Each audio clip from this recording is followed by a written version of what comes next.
Amén. Todos los años leemos esta porción, más o menos por estas fechas.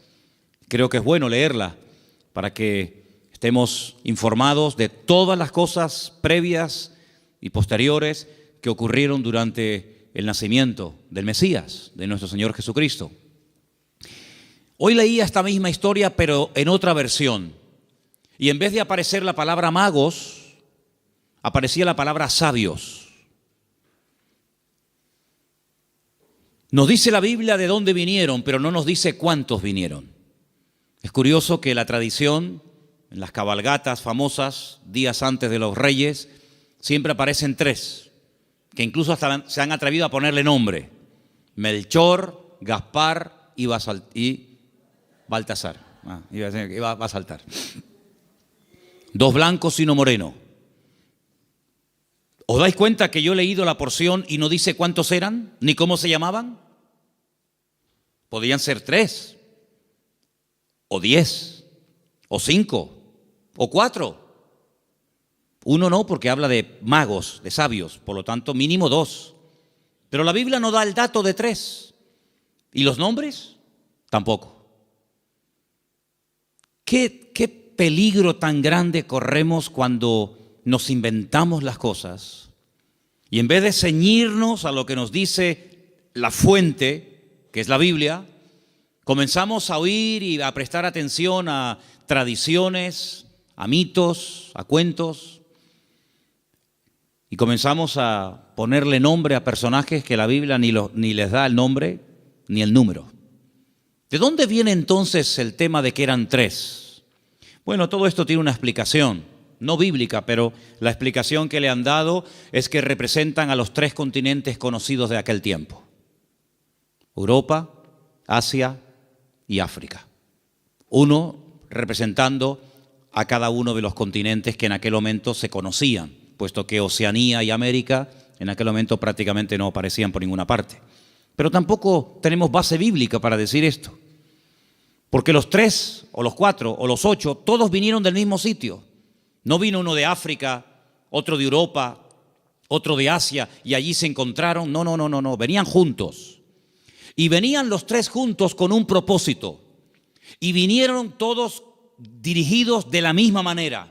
No es que uno en África tuvo un sueño, otro en Europa tuvo una visión y se le presentó un ángel y otro... No dice eso. Todos venían como un equipo, con un propósito, con una serie de presentes de los cuales hablaremos ahora un poco. Y vinieron de Oriente. Ahora, ¿de qué parte de Oriente?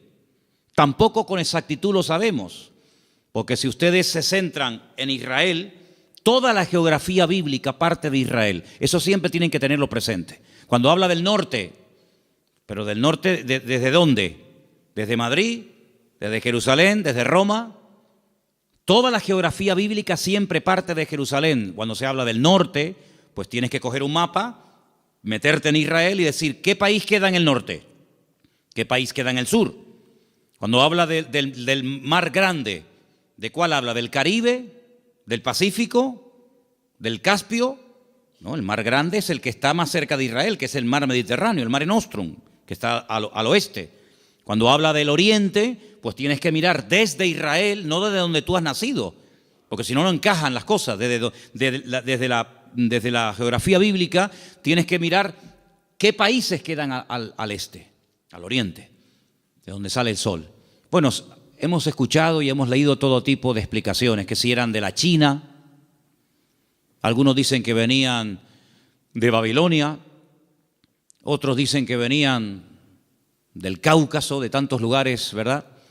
Venían del este, venían del oriente. Ahora, en aquellos tiempos no era como hoy en día, que cogemos un avión y en unas cuantas horas nos ponemos en la otra parte del mundo. Por muy lejos que quede Chile, por muy lejos que quede Argentina, te montas en un avión en Madrid, en 12, 13 horas llegas a Buenos Aires sin ningún problema. Y has recorrido miles de kilómetros, has cruzado el charco, ¿verdad? Y has llegado casi hasta al extremo de la tierra, a la Patagonia, al fin del mundo. Pero en aquellos tiempos no era tan habitual, no era tan rápido, no era tan fácil el desplazarse de un país a otro. Lo que hoy en día hacemos en unas horas, en aquellos tiempos se tardaba días, semanas, meses y, si me apuras, hasta años.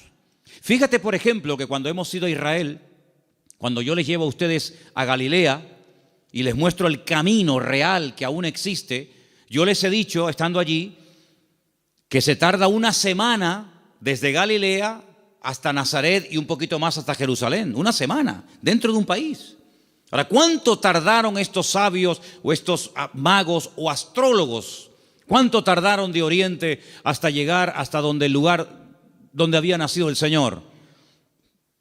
Pues mínimo un año. Mínimo.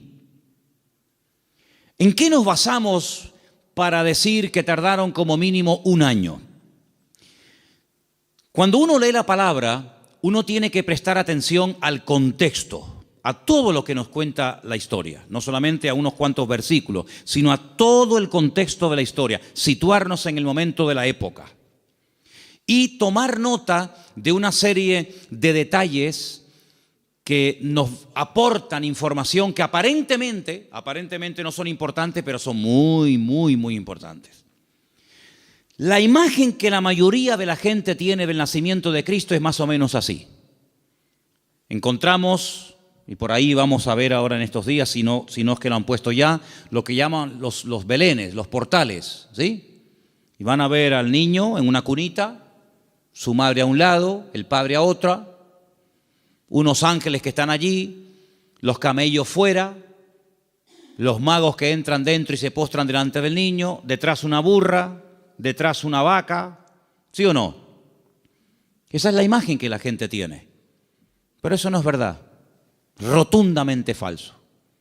Ya este papa que dimitió, Ratzinger, cuando estaba como papa, no ahora en el paro, cuando estaba como papa, él dijo que eso era mentira, que eso no tiene base ni fundamento bíblico.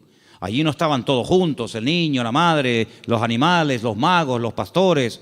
Eso es rotundamente falso. Pero es la imagen que la gente tiene. Entonces la gente cuando va al pesebre o al portal que hacen aquí en el ayuntamiento o en otros lugares, pues ve a todos juntos. Sin embargo, si ustedes se fijan, hemos leído en esta noche, en el versículo 11, una palabra clave para poder ir desgranando y explicando esta porción. Dice que al entrar en la casa, en todas las Biblias tiene que poner eso, sea de la versión que sea. En todas las Biblias tiene que poner, cuando entraron en la casa, vieron al niño con su madre postrado y lo adoraron. En la casa. Ya no están en un lugar temporal. Cuando Herodes, hay varios Herodes en la Biblia, no es siempre el mismo, si no parece que este hombre no se muere nunca. El Herodes que manda a matar a los niños, no manda a matar a niños de 15 días o niños recién nacidos. Él manda a matar a niños menores de 2 años, lo cual quiere decir de que había pasado ya mucho tiempo desde que había nacido hasta que llegan los magos a la casa. Los que sí vieron al niño envuelto decimos en pañales, en trapos, los que sí lo vieron prácticamente recién nacido, fueron los pastores. Los pastores que vivían allí en Belén, allí vivían los pastores. Y allí en Belén hay una cueva que tradicionalmente te llevan a verla y te dicen, mira, aquí es donde los pastores tenían el aprisco, el redil de las ovejas. Vivían en Belén, pero estos señores no vivían en Belén, estos señores vivían muy lejos, vivían en el oriente. Y estas personas no son advertidos del nacimiento del Mesías a través de ángeles, como fueron los pastores, que dice que estaban cuidando las ovejas, los corderos, porque en Belén era donde se criaban las ovejas, los corderos, que después se iban a sacrificar en el templo, porque Belén y Jerusalén están muy cerquita. Se puede ir hasta caminando. Y ellos son advertidos por ángeles, pero los magos y los sabios no. Los magos de Oriente, los sabios de Oriente, vinieron dirigidos por un astro. Nadie les habló, pero ellos miraron al cielo, durante la noche evidentemente, y vieron que una serie de señales indicaban que había nacido el Mesías. Ahora, ¿esta gente era creyente? ¿Eran paganos? ¿Eran idólatras? ¿Eran judíos? ¿Qué era esta gente? Porque si esta gente observa el horizonte y ve cómo se alinean una serie de estrellas y de astros y de constelaciones, ¿cómo saben ellos que el Mesías de los judíos ha nacido si no son creyentes? Podían haber interpretado esta señal de una forma completamente equivocada. Por ejemplo, en aquellos tiempos era muy común, en los tiempos de la Biblia era muy común que en aquellos sitios de tanta idolatría y de tanta adoración a los astros, al sol, a la luna, a las estrellas, cuando nacía un niño, los sacerdotes de esas religiones sacaban a los niños durante la noche y miraban al cielo. Y ellos interpretaban el momento en el que había nacido el niño, cómo estaba el horizonte, cómo estaban colocadas los astros y las constelaciones, y casi pronosticaban y profetizaban sobre el niño cómo iba a ser. Por ejemplo, hubo un hombre que nació en ese país, en ese lugar de tanta idolatría y de tanta observación a los astros, y fue un señor llamado Taré, que tuvo un hijo llamado Abraham. Y cuando le pusieron el nombre, seguramente interpretaron equivocadamente de los astros que este sería un hombre enaltecido y le marcaron su destino hasta que él huye de esa tierra y el Señor le dice: levanta la mirada a los cielos, cuenta las estrellas, porque lo que te han profetizado no es así.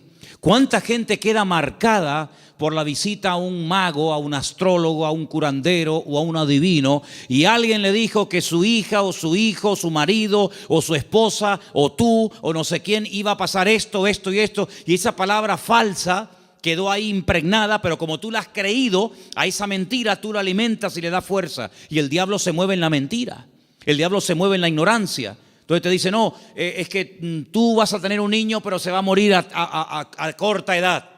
Y tú crees en esa palabra y la compartes y no sé, y te agarras a ella y le estás dando ideas al diablo. ¿Y cuántas veces queda la gente marcada por falsas profecías, por un pronóstico equivocado, por una carta astral, por una lectura de manos, por lo que dijo una noche un vasito que se movía y apuntaba en no sé qué dirección? ¿Y cuánta gente queda marcada de por vida?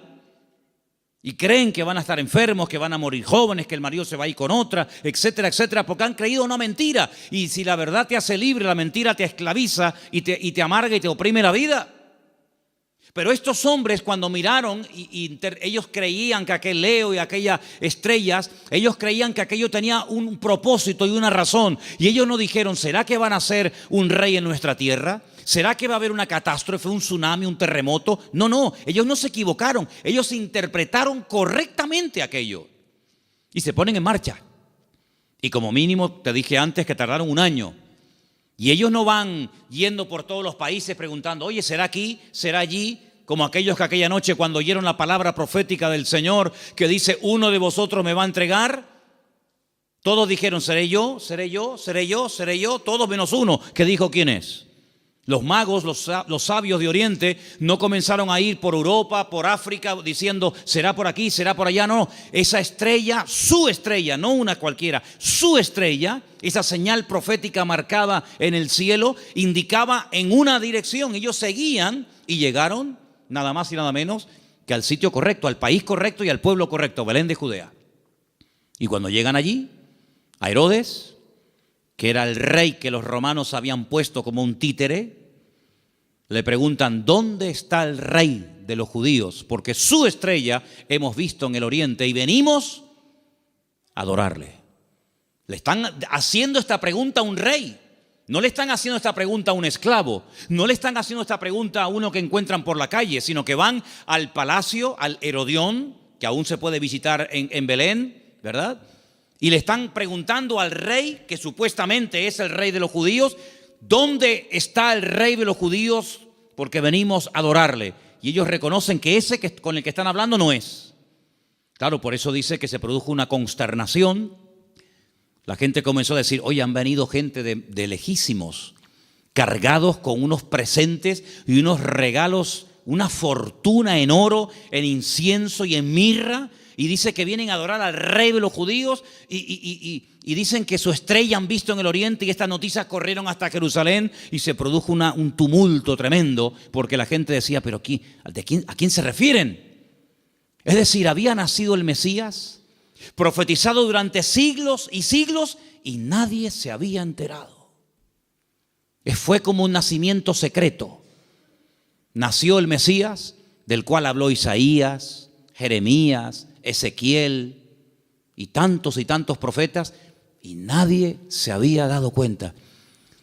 ¿No te has parado alguna vez a preguntar que Dios puede hacer muchas cosas hoy en día entre nosotros y no nos hemos dado cuenta de que es el Señor? Y atribuimos a la casualidad o a la coincidencia o a la suerte. Sin embargo, el que tiene todo el control y el dominio siempre es el Señor. ¿Cuántos dicen amén? ¿Cómo supieron interpretar estos hombres estas señales correctamente? Bueno, hay varias opiniones. Una de las opiniones más generalizadas y más aceptadas es que en Oriente, desde el principio de los tiempos, siempre hubo una tendencia del hombre que vivía en aquella zona a estar todo el día observando las constelaciones y las estrellas y los astros, tratando de pronosticar, tratando de averiguar el futuro. Ahí nació toda la astrología, ahí nació toda la brujería, ahí en la cuna de todo eso es Babilonia, Babel. Babel es Babilonia, es el mismo sitio. Babel significa confusión, lo que hoy en día sería Irak. Y fue en aquella zona, en aquella parte del mundo, donde ya en los tiempos del libro del Génesis dice que los hombres quisieron construir una torre. La palabra es sigurat, un observatorio, para que desde lo alto pudieran observar y pudieran decir, va a pasar esto, va a pasar aquello, y los astros dicen esto, y los astros dicen aquello. Es verdad que hay astros, y es verdad que hay constelaciones, y es verdad que hay constelaciones que se llaman Piscis y Capricornio, y Tauro y Leo. Es verdad, todo eso es verdad. Hay dibujos que se pueden hacer para interpretar todo eso, pero lamentablemente el hombre lo ha tergiversado y el hombre lo ha utilizado para atar, para engañar, para manipular y para tergiversar las verdades. Pero en aquellos momentos estos hombres, criados en aquel lugar, sabían que algún día nacería un Mesías. Ahora, de todos los profetas de la antigüedad, ¿quién es el que verdaderamente sabía cuándo iba a nacer el Señor? Porque esta profecía que hemos leído esta noche, la vuelvo a leer en Mateo 1:6, y tú, Belén de la tierra de Judá, no eres la más pequeña entre los príncipes de Judá, porque de ti saldrá un guiador que apacentará a mi pueblo Israel. Estas palabras están fechadas entre el 738 y el 698 antes de Cristo. Son palabras del profeta Miqueas. Ustedes pueden leerlo en el libro que tenemos en la Biblia que lleva su nombre, Miqueas.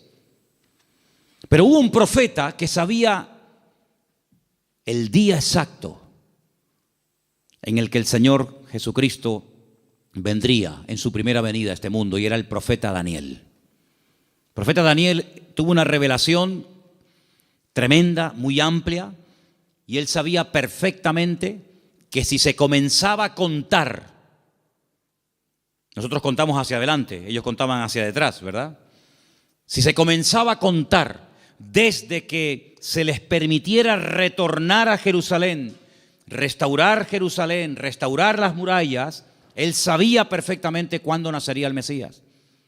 El Señor le dice, sabe pues y entiende que desde la salida de la orden para restaurar Jerusalén hasta el Mesías príncipe, habrá 70 semanas. Eso lo dice Daniel capítulo 9.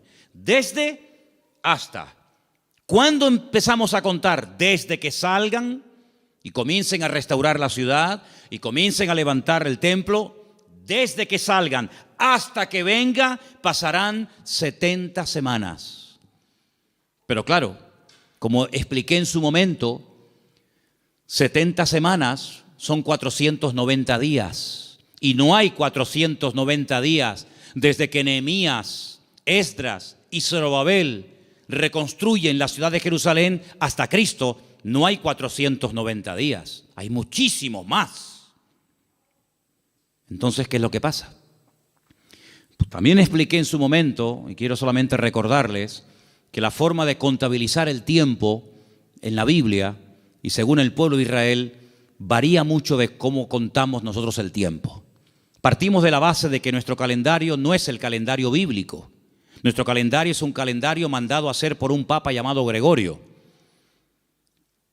Un tiempo que gira un año que gira en torno al tiempo que tarda el Sol en dar todo el círculo, ¿verdad? O la Tierra, perdón, el tiempo que tarda la Tierra en recorrer las 4 estaciones, que es alrededor de 365 días. Mientras que el calendario bíblico es un calendario basado en la luna y tiene 360 días. Silencio, por favor. Quiero que presten atención todos, no me estén hablando nadie. Si el calendario bíblico tiene 360 días y nuestro calendario tiene 365, aquí hay un problema. Nuestro calendario va aumentando más rápido de lo que va aumentando el tiempo bíblico. Tenemos más días para hacer un año que el calendario bíblico. El calendario bíblico es más corto. Primer problema. Segundo problema que tenemos. Nosotros contabilizamos el día a partir de las 12:01 de la noche. En la Biblia no se cuenta, estamos hoy a jueves, ¿verdad? ¿Hasta qué momento será jueves? Hasta las 12:01. Hasta las 12 de la noche es jueves. Y a las 12:01 automáticamente ya es viernes. En la Biblia el día empieza con la caída del sol. Cuando se pone el sol y una mujer no tiene luz para enhebrar una aguja y ya se pueden ver tres estrellas en el horizonte y ya no hay luz suficiente para enhebrar una aguja, ahí empieza. Si en este momento en Israel a las 4, 4:15, 4:30 como mucho de la tarde ya es de noche, quiere decir que en Israel a las 4:30 de la noche ya es viernes, mientras que aquí todavía estamos en el día jueves. ¿Se dan cuenta la cantidad de desajustes que se producen? Cuando el hombre se sale de la palabra, cuando el hombre sale de la escritura, es un lío. Por eso después no encaja nada. Por eso muchas personas han intentado poner fechas y tal, y es un desastre, porque no se ciñen a la escritura. Todas las profecías, todas, absolutamente todas, las de la primera y las de la segunda venida de Cristo, todas están basadas en el calendario bíblico, no en el calendario gregoriano o cristiano, que es el que tenemos nosotros hoy en día. Según el calendario bíblico, estamos en el año 5777. Según nuestro calendario, estamos en el año 2016 después de Cristo. Pero ¿y antes de Cristo no hubo historia? ¿Antes de Cristo no hubo nada? ¿Cómo que 2016? Entonces hay un desfase tremendo, de 5777 a 2016 después de Cristo. Y no contamos lo de antes. Tenemos otra forma de contabilizar, ¿verdad? Porque hay un antes y un después. Entonces es muy importante darnos cuenta de que el profeta Daniel, cuando recibía las revelaciones acerca de la venida del Mesías, el Señor le estaba hablando con términos bíblicos, no con términos modernos.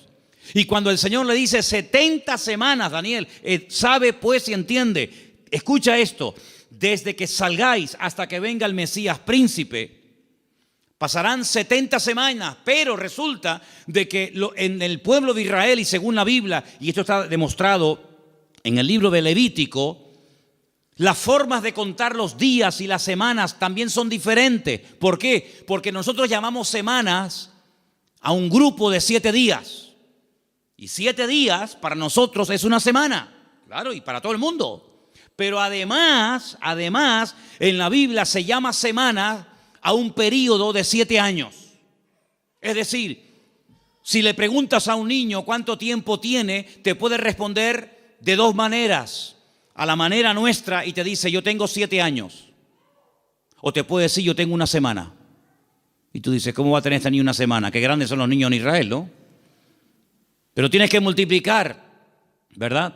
De tal manera que cuando el Señor le dice al profeta Daniel, 70 semanas están determinadas sobre tu pueblo, lo que le está dando es un paquete profético de 490 años. 70 por 7, 490.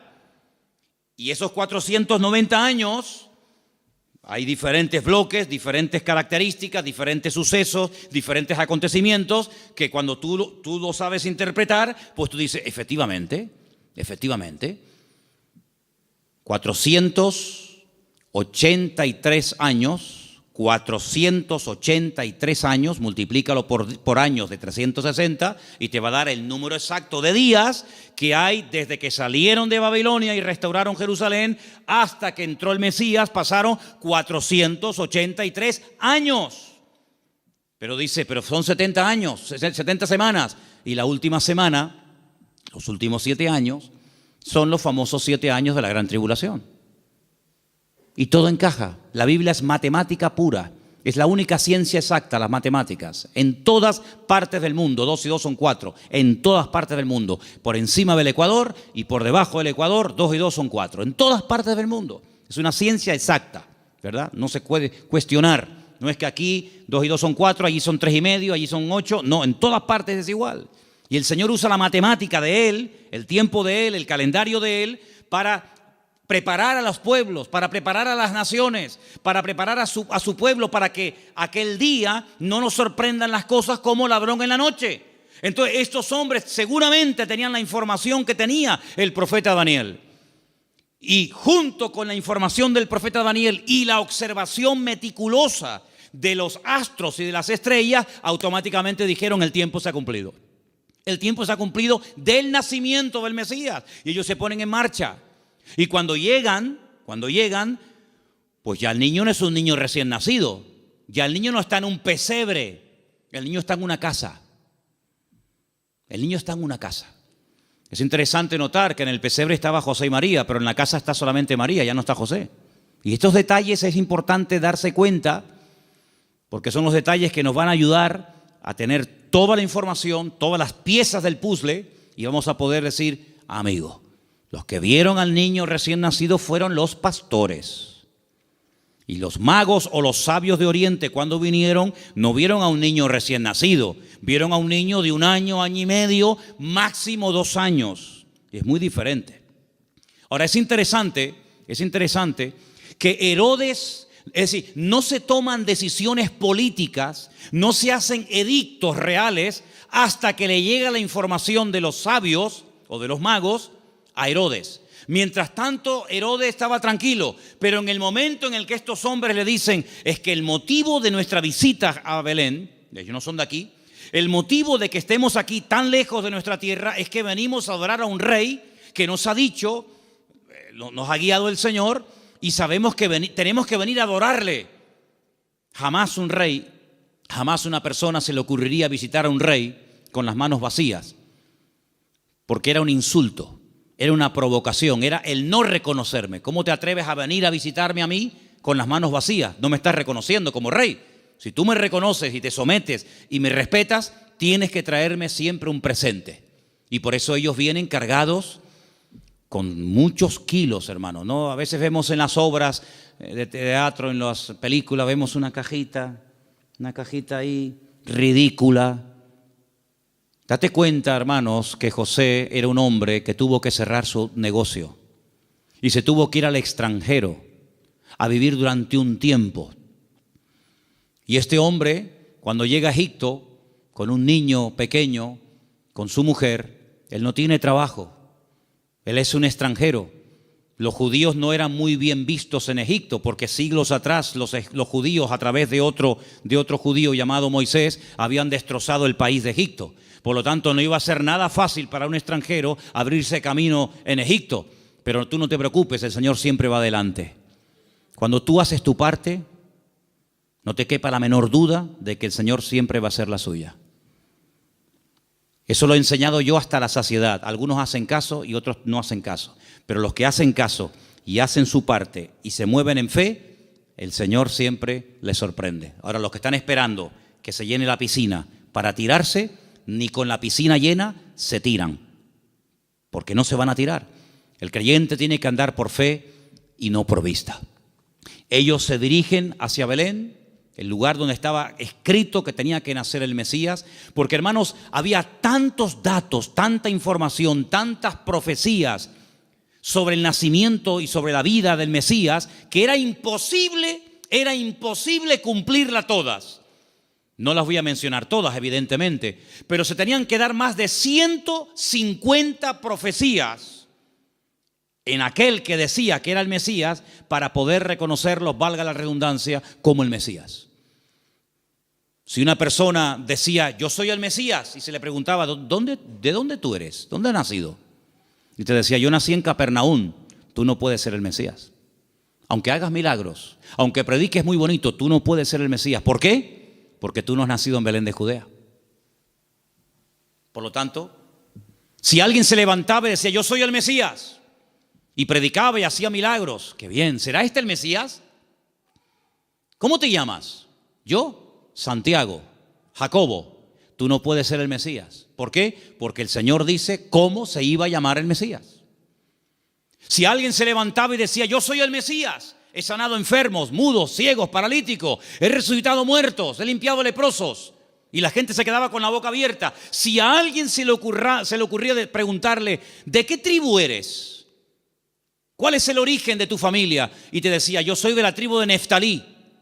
Le podía decir, tú eres un falso Mesías. ¿Por qué? Porque la Biblia profetizaba que tenía que ser de la tribu de Judá.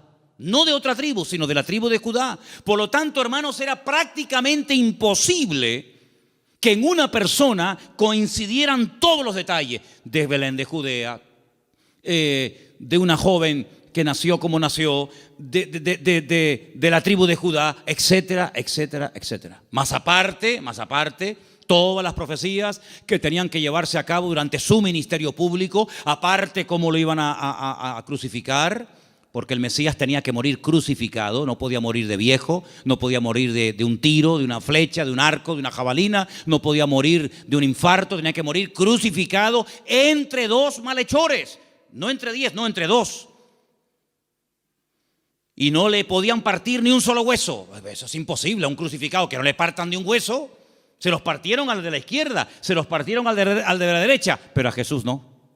A Jesús no. No le podían partir ningún hueso.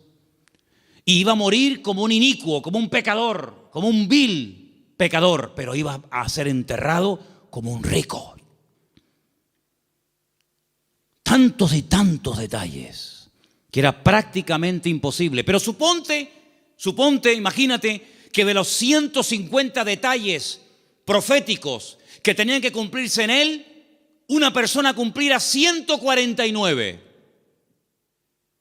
Pero queda el examen final, el más difícil de todos, la resurrección. Te han horadado las manos y los pies, te han crucificado entre ladrones, te han enterrado en un buen sepulcro, han sorteado tus vestiduras, te ha negado uno de tus discípulos, etcétera, etcétera, etcétera, pero al tercer día no has resucitado. Por lo tanto, aunque cumpliera con 149 profecías, si no cumplía con el examen final, con la PAU, no apruebas el examen, amigo.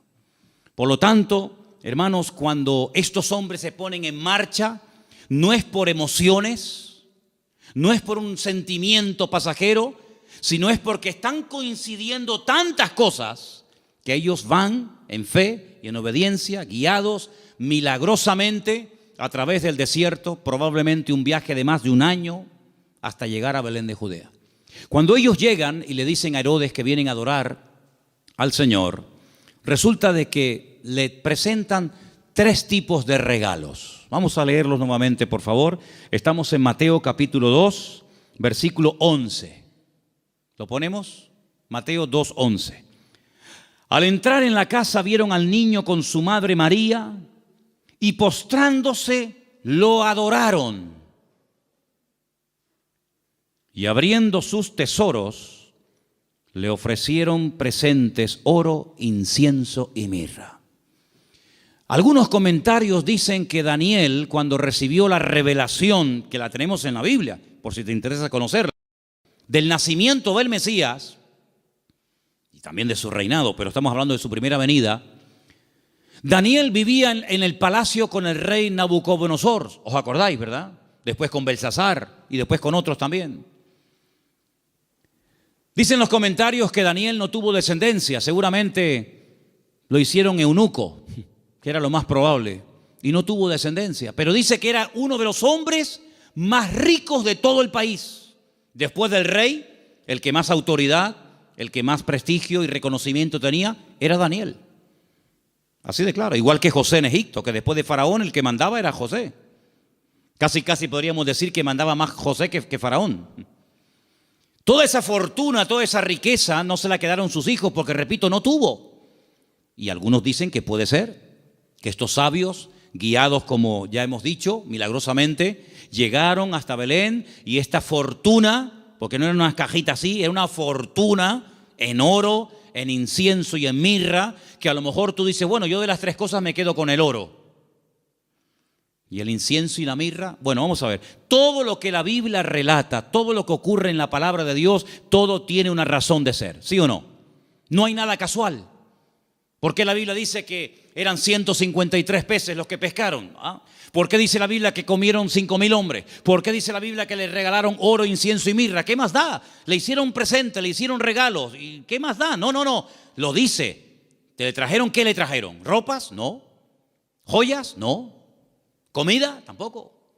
Oro, incienso y mirra. Tal vez para nosotros esos regalos no sean tan significativos, pero vamos a explicarlos. En estos tres regalos, nosotros podemos ver, en cierto sentido, el reconocimiento de ese triple ministerio que el Señor Jesucristo llevaría a cabo durante su vida. Ustedes saben que en el Antiguo Testamento o eras profeta o eras rey. Las dos cosas al mismo tiempo no se podía hacer. Muy rara vez, por ejemplo, David, a veces profetizaba, pero David no pasó a la historia por ser un profeta, aunque a veces profetizaba. Pero uno conoce a David como el rey de Israel, no como un profeta. Sin embargo, a Isaías lo conocemos como un profeta. Sin embargo, en la figura de Cristo, en la figura del Mesías, se iban a dar tres características únicas de él: rey, profeta y sacerdote. Rey, profeta y sacerdote.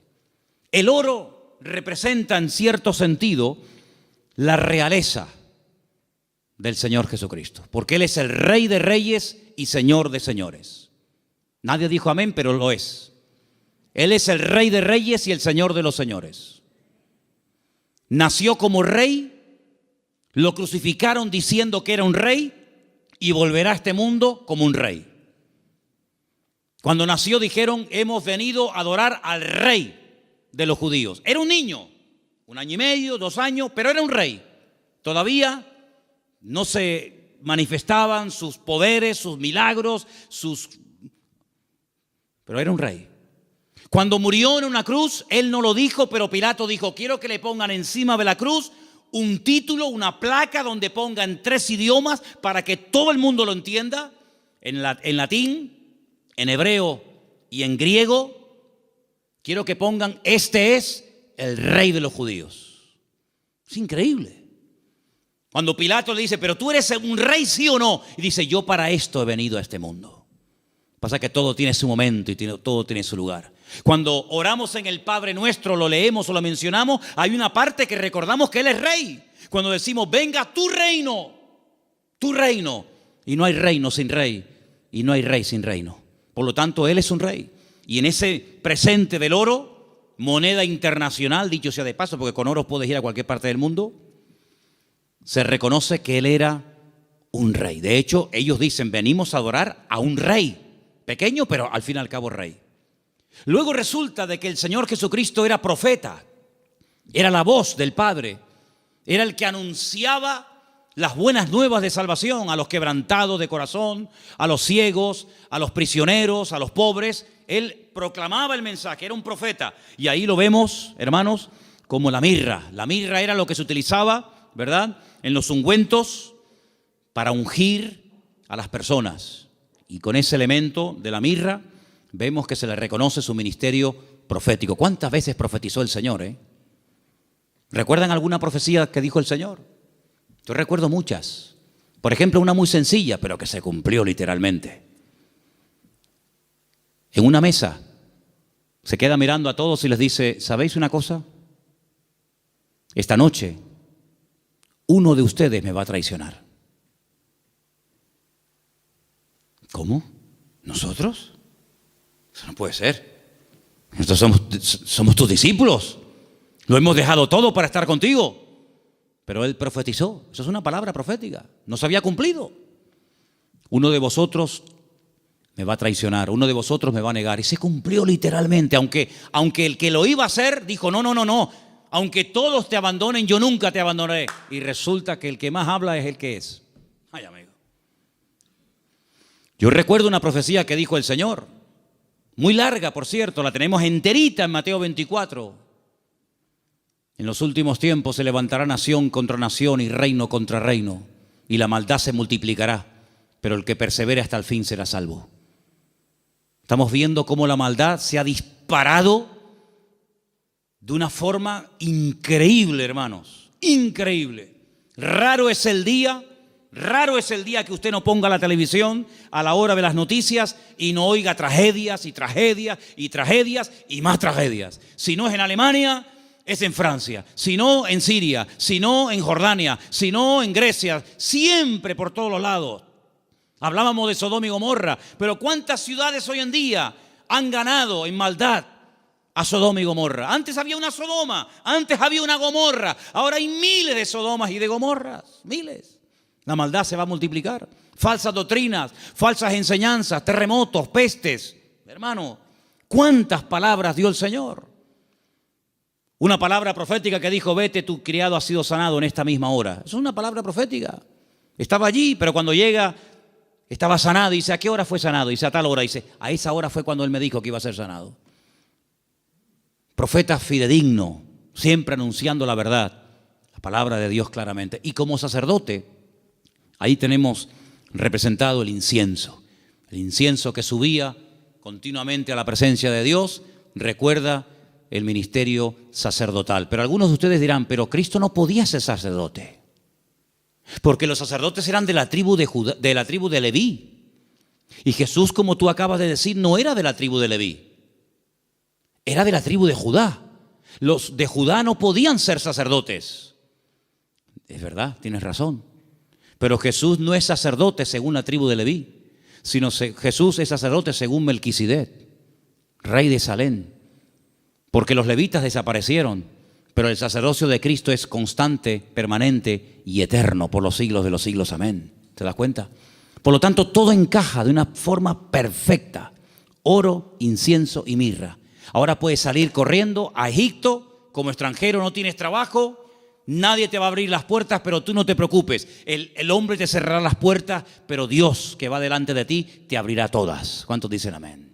Esa es la confianza. Y José no cuestionó, José no dijo, bueno, pero esto es una locura, esto es un disparate, y yo cómo voy a cerrar mi negocio y mis herramientas, y yo me dedico a esto, y ahora voy a Egipto, y ¿qué hago yo allí? No hablo el idioma, no me conoce nadie, no tengo clientes. No importa, cuando el Señor te dirija a hacer algo, no tengas miedo.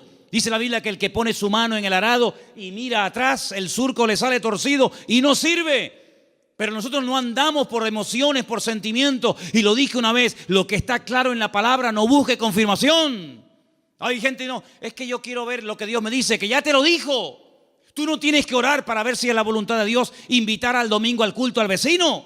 ¿Qué quieres? ¿Molestar a Gabriel con todo lo ocupado que está para que venga a ti a decirte, sí, vete al vecino a hablarle de mí? Cuando la Biblia dice, id por todo el mundo y predicar el evangelio a toda criatura. Lo escrito no necesita confirmación. Los que siempre buscan confirmación son los que dudan, los que no se terminan de fiar, los cobardes como Gedeón, que ponía una prueba y vamos a poner otra, y vamos a poner otra. ¿Cuántas pruebas queremos? Por lo tanto, hermanos, la visita de esta gente fue algo realmente increíble, algo tremendo. Pero, al mismo tiempo, tengo que decir que Herodes le dio un encargo. Herodes le dijo, bueno, pues díganme dónde está exactamente para que yo después vaya y también le adore juntamente con ustedes. Estaba mintiendo, estaba diciendo mentiras. Nunca fue a adorarlo, al contrario. Vamos a leerlo. Estamos en Mateo capítulo 2. Después que partieron ellos, he aquí un ángel del Señor se le apareció en sueños a José y le dijo, levántate, toma al niño y a su madre, huye a Egipto y permanece allá hasta que yo te lo diga, porque acontecerá que Herodes buscará al niño para matarlo. ¿Te das cuenta? Para matarlo. Le dijo a los sabios, no, yo quiero adorarle. Pero es mentira, lo quiere matar. Es falso. Y él despertando tomó de noche. Pero si el Señor me ha hablado, cuanto antes ponga la palabra en práctica, mejor. ¿Para qué esperar a mañana? De noche, me levanté. Se levantó de noche. Y dice, tomó al niño y a su madre y se fue a Egipto. Y estuvo allá hasta la muerte de Herodes, para que se cumpliese lo dicho por el Señor por medio del profeta, cuando dijo, de Egipto llamé a mi hijo. Entonces Herodes, cuando se vio burlado por los magos, se enojó mucho y mandó matar a todos los niños menores de 2 años.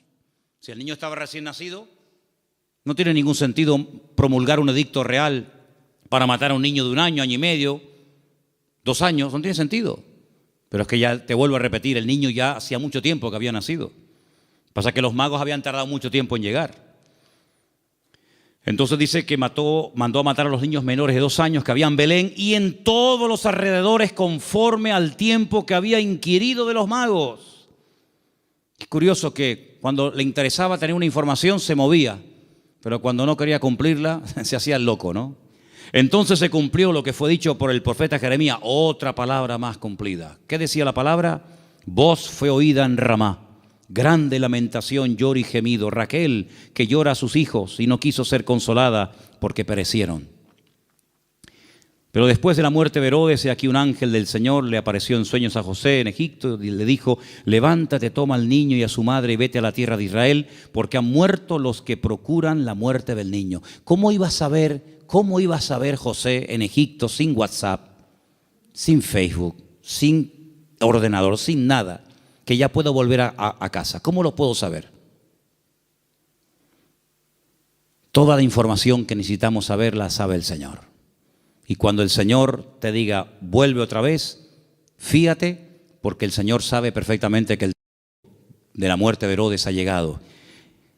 Era un hombre que se dejaba, se habla mucho de María, pero la verdad que este hombre era un hombre increíble, un hombre extraordinario, un hombre obediente, un hombre sumiso, un hombre que no cuestiona, no es un hombre lleno de dudas, sino es un hombre que se deja guiar de una forma tremenda. Ellos, habiendo oído que el rey, estamos en el versículo 21, ¿verdad? Entonces él se levantó, tomó al niño, a su madre y vino a la tierra de Israel. Pero oyendo que Arquelao reinaba en Judea, en lugar de Herodes, su padre, tuvo temor de ir allá. Pero avisado por revelación en sueños, se fue a la región de Galilea, bien arriba al norte. Y vino y habitó en la ciudad que se llama Nazaret, para que se cumpliese lo que fue dicho por los profetas, que había de ser llamado Nazareno. Es que todo se cumple, es que no hay ni un detalle que tú digas, oye, es que todo, absolutamente todo, el que se vaya a Egipto, el que vuelva, el que justamente se vaya a vivir a Nazaret, el que es que todo, absolutamente todo. Por eso Mateo es tan detallista con estos datos, porque él está intentando convencer a los judíos que van a ser los que van a leer su evangelio. Él está intentando abrirles los ojos y evangelizarlos a través de este evangelio y mostrarles que no era nada casual, sino que todo estaba cumpliéndose literalmente al pie de la letra.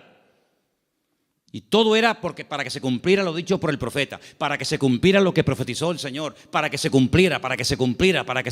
Esa es la base del Evangelio de Mateo, el cumplimiento de las palabras proféticas dichas siglos antes de que naciera el Mesías.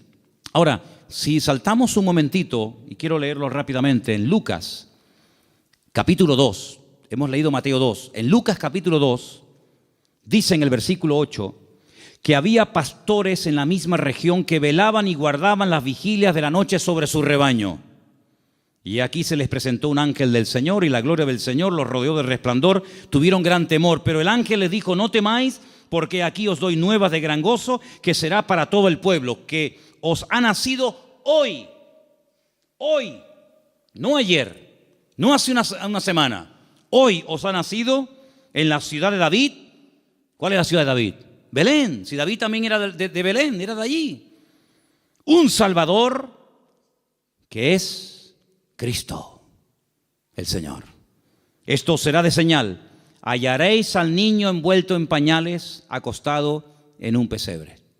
Ustedes sí lo van a ver recién nacido, Los magos no lo vieron recién nacido, ¿vale? Repentinamente se apareció con el ángel una multitud de las huestes celestiales que alababan a Dios y decían: gloria a Dios en las alturas y en la tierra paz, buena voluntad para con los hombres. Sucedió que cuando los pastores se fueron de ellos al cielo, los ángeles, no se fueron los pastores al cielo y se quedaron los ángeles, fue al revés. Se dijeron unos a otros: pasemos pues hasta Belén y veamos esto que ha sucedido y que el Señor nos ha manifestado. Vinieron pues apresuradamente y hallaron a María y a José. Cuando llegaron los magos, José no estaba, por lo menos no lo menciona, pero aquí sí. Estaba José, María y el niño acostado en el pesebre. Y al verlo dieron a conocer lo que se les había dicho acerca del niño, y todos los que le oyeron se maravillaron de lo que los pastores decían. Pero María guardaba todas estas cosas, meditándolas en su corazón. Y volvieron los pastores glorificando y alabando a Dios por todas las cosas que habían oído y visto, como se les había dicho. ¿Tú sabes el frío que hace en Israel en invierno? ¿Sabes el frío que hace allí? Aquí me hace gracia cuando la gente dice: uy, qué frío que hace. Tú no sabes lo que es frío. Allí hace frío, pero de verdad, y nieva. Jesús no nació el 24 de diciembre, hermano. Eso es una gran mentira. A partir del 400 y pico después de Cristo, alguien dijo que había nacido el 24 de diciembre, porque era el día más pagano del año, el peor día de todos. Y entonces dijeron: bueno, pues el día peor, el más pagano, el más terrible, vamos a cristianizarlo. Y vamos a decirle al mundo que el Mesías nació en este día, para que en vez de adorar al sol y en vez de adorar las barbaridades que adoren al Rey, al Señor Jesús. Y desde ese momento, pues se instituyó pues esa fecha. Pero Jesús no nació en diciembre. Jesús nació, y se puede demostrar bíblicamente, y en la página web Luis ha hecho un trabajo extraordinario de las tablas de los tiempos en los que ministraban los sacerdotes en el templo en Jerusalén, etcétera, etcétera. Jesús nació entre septiembre y el mes de octubre. Entre septiembre y octubre. ¿Os dais cuenta también el detalle de Lucas, que no habla de animales dentro del pesebre? Judío jamás en la vida dormiría junto a animales. Jamás en la vida. Usted no puede leer la Biblia, y menos el Nuevo Testamento, con una visión occidental o puramente cristiana, porque usted no tiene ningún problema en ver una vaca, una oveja, una cabra y una mujer No, perdone. El judío es tremendamente escrupuloso para eso. Los animales jamás conviven con los hombres, ni los hombres conviven con los animales. Ese es el cuento. Yo siempre he dicho que el portal de Belén es idolatría en miniatura, ¿o no? ¿Qué diferencia hay entre tener a un Cristo así de grande y tener a uno así chiquitito? Bueno, perdón, cuando yo era pequeño, mi madre tenía en lo que se llamaban el portal de Belén un cacho de Cristo así, De pequeño nada, era así, Desnudito, con el pañalito y con los deditos así. Y con una corona así, y con una cunita como de paja. ¿Qué diferencia hay entre adorar a un Cristo así, o uno así, o uno así, o uno así? Ninguna. El tamaño no hace mayor o menor el pecado. No te harás imagen, dice la Biblia. No te harás imagen. No te harás imagen. ¿Dónde dice eso? Éxodo 20. No te harás imagen de lo que está arriba, ni abajo, ni aún debajo de la tierra. Ni te postrarás, ni las honrarás. En la casa de un creyente no puede haber ningún tipo de imágenes, ni de santitos, ni de vírgenes, ni de Cristo, ni de nada habido por haber. Es que es el Señor. ¿Qué es Señor? Es que es María. Es que es José. No, eso es falso. Un pesebre, un portal, es idolatría en miniatura. Idolatría en miniatura. Y la Biblia prohíbe a un creyente adorar y hacer, no solamente, es que yo no lo adoro, pero lo ha hecho. Dice la Biblia: no te harás.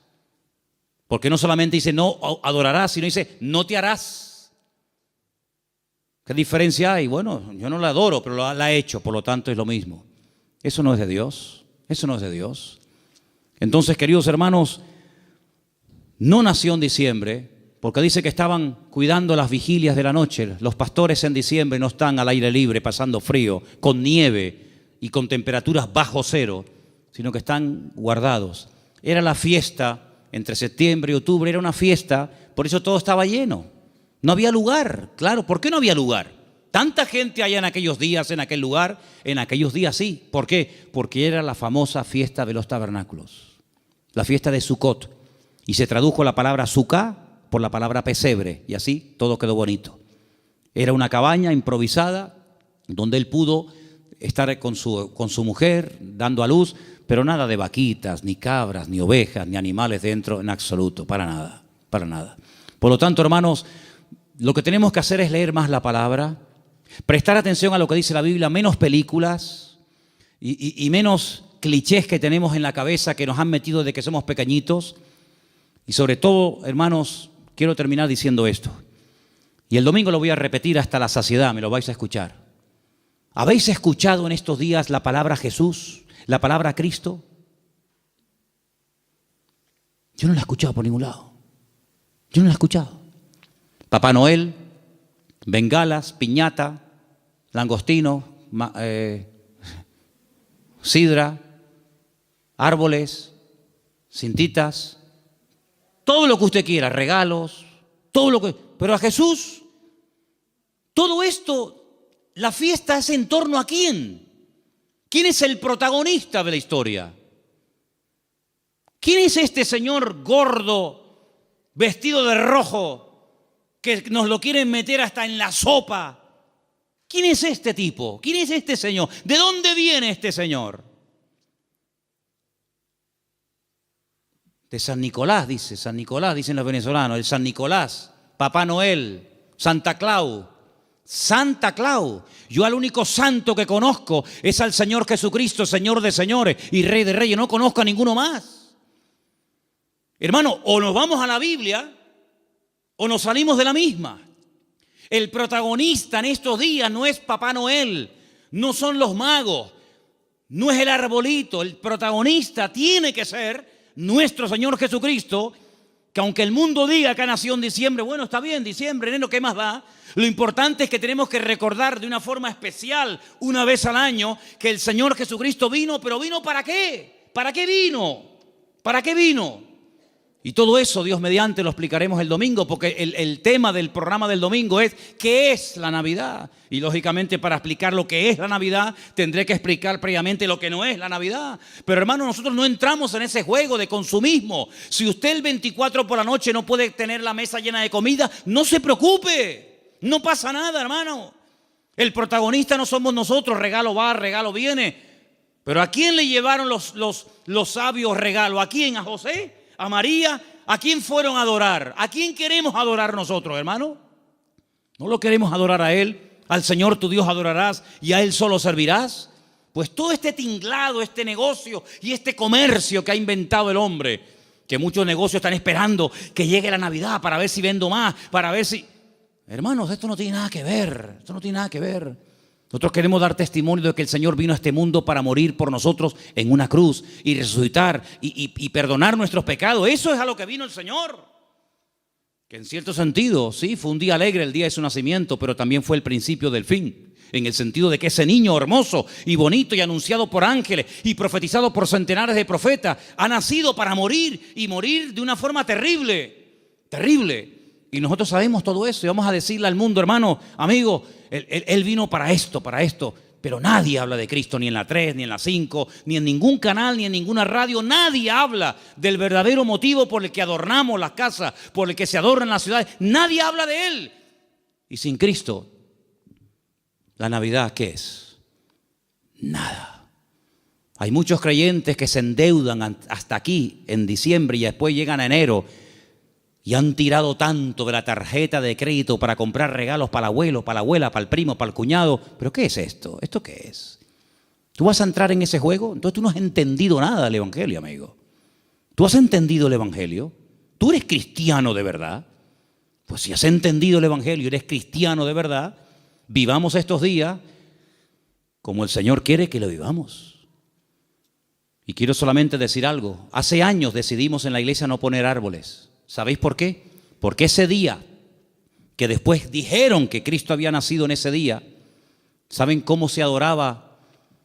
Una de las formas como se adoraba a esos dioses demonios en aquella fiesta, cortándole los testículos a personas y animales y colgándolos en árboles, dándoles la vitalidad, lo vil de los machos, colgando bolitas.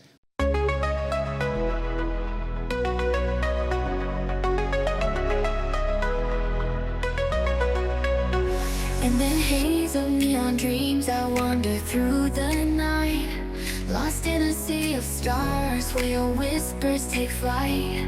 Electrified emotions, they dance around my heart in this digital garden where we never have to part.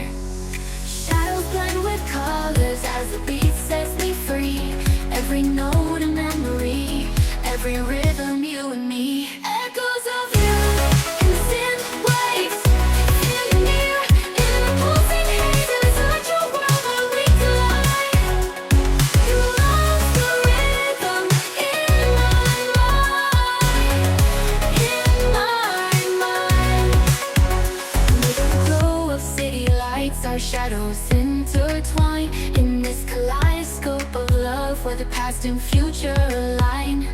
With every step I take, I feel your presence strong, and this digital symphony where our hearts belong. Shadows blend with colors as the beat sets me free. Every note a memory, every rhythm you and me. Echoes of you in synth waves, feel you near in the pulsing haze. It's such a world where we collide. You lost the rhythm in my mind, in my mind. And in silence between the beats I find your voice.